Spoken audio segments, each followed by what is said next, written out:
We have, as part of our foundation, a desire to connect with those we serve, to get these guys to come back in just one more time this year. So let me tell you a story about a guy in Australia that showed an extraordinary application of that. I was looking for a car back in 2006, a long time ago, I know, and I was referred to a fellow in Brisbane, and I walked into his dealership, and as I walked in the front door, this guy looked up to me, he said, "You must be Troy." And I said, "Yeah, how'd you know that?" He said, "Oh, I did a bit of research. Yeah, I've seen you in the paper, so I know who you are." I said, "Okay, fair enough." He said, "Let's go for a drive." I said, "In what?" He said, "Anything, pick a car. Let's just pick a car and go for a drive." So I said, "Well, that'll do." Jumped in the car, down the highway we go. For 45 minutes, we go for a drive. He says nothing about the motor vehicle. "So, what do you do for a living? What do you do for fun?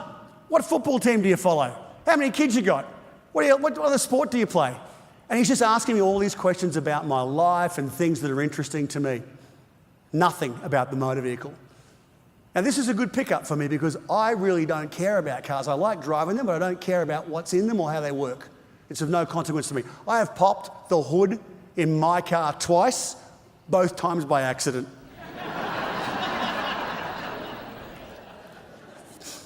And he's picked up on this. Don't sell him the car, sell him a lifestyle. So we get back to the dealership.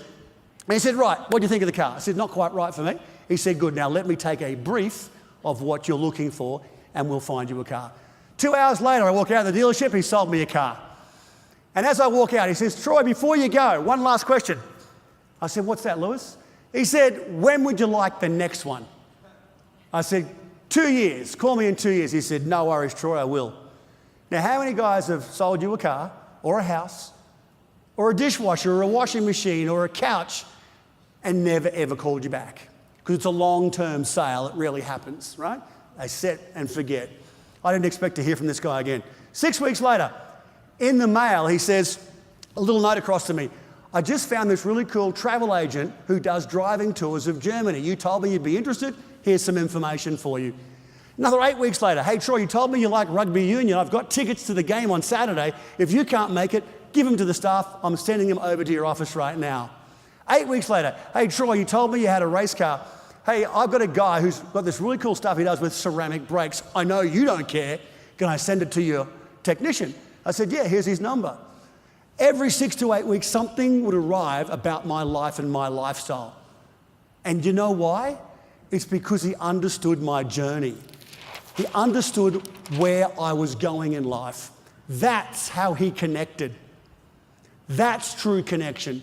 Not just how is your haircut, but what is going on in your world. He had the data. What data do you have in Clip Notes other than what you just did in the salon? Because this is how he managed his business. So 2 years later, he calls me, "Troy, it's been 2 years." And I said, I hate to let you down, Lewis, but I've moved to the United States and I'm potentially not coming back. We're really enjoying it here. So we're going to hang out here for a while. He said, "No worries, Troy. Been great working with you." Thinking, never going to hear from Lewis again. Nah.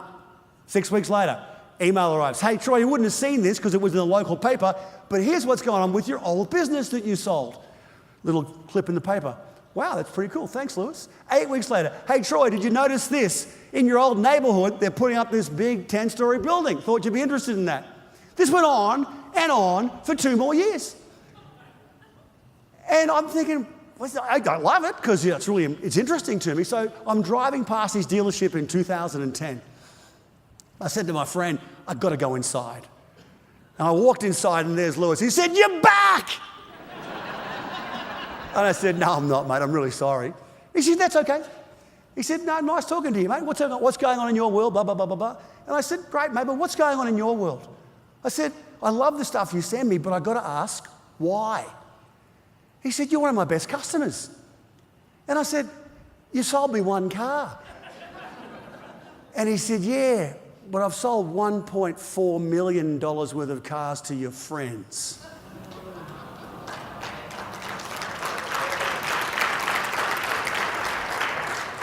Now, I'll put that in perspective for you. Luxury cars in Australia are quite expensive. They're twice the price they are here. That's how we pay for healthcare. We tax the crap out of booze, cars and cigarettes. Free healthcare. Something you could adopt here, maybe. So the cars were expensive, but still that's a lot of motor vehicles for this guy to be selling. My point is this. If you want to really make a connection with me, then use Clip Notes.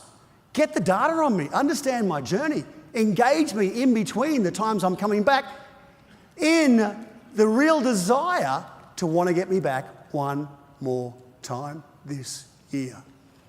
Because if I'm doing that, I'm telling my mates. And if I'm telling my mates that that's what you do, then they're going to tell their mates, and there's $1.4 million worth of haircuts in that.